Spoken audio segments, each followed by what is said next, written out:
తలుచుకుంటారు, ఇప్పటికీ తలుచుకుంటున్నారు present fail అవ్వడం వల్ల. ఇప్పుడన్నా ఇంప్లిమెంట్ చేయండి, మీ పేరు చిరకాయ స్థాయిగా నిలబడిపోతుంది అనేది గుర్తుపెట్టుకోవచ్చు. అంటే ఇంకా వాట్సాప్ గవర్నెన్స్ ద్వారానేనా పాలన ఈ 100% ఆన్లైన్ అంటే? అదే చూడాలా. ఇప్పుడు మాటలు ఇది 2 ఏళ్ల నుంచి చెప్తానే ఉన్నారు, ఈ 16-17 నెలల నుంచి. ఇంతవరకు ప్రాక్టికల్ గా అవ్వాల. నెక్స్ట్ నెలే, ఆ తర్వాత నెలలోనే అన్నారు. ఇప్పుడు 700 సేవలో 800 సేవలు అంటున్నారు. ఏమిస్తారు అక్కడ సేవ? అది ముఖ్యం. నేను చెప్పినట్టు సర్టిఫికెట్లన్నీ అక్కడ ఇస్తారా?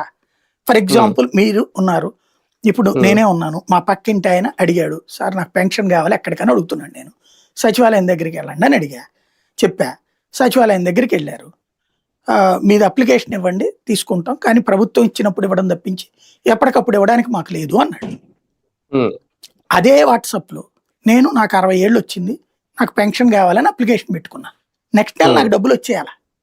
అప్పుడు నీ సర్వీస్, అప్పుడు నువ్వు కరెక్ట్. అట్లాగే ఇతర సేవలు ఏవైతే ఉంటాయో పౌర సేవలన్నీ కూడా, అది రిజిస్ట్రేషన్ సేవలు అందామా, లేకపోతే కనుక క్యాస్ట్ సర్టిఫికెట్, ఏ ధృవీకరణ పత్రం అయినా సరే, నేను ఆన్లైన్లో అట్ట నొక్కగానే నా చేతికి వచ్చేసింది అనుకోండి, మార్కు లిస్టా, టీసీనా, లేకపోతే మన వెహికల్ రిజిస్ట్రేషనా, ఇవన్నీ, అప్పుడు ఈ ప్రభుత్వాన్ని దేవుడిగా కొలుస్తారు జనం.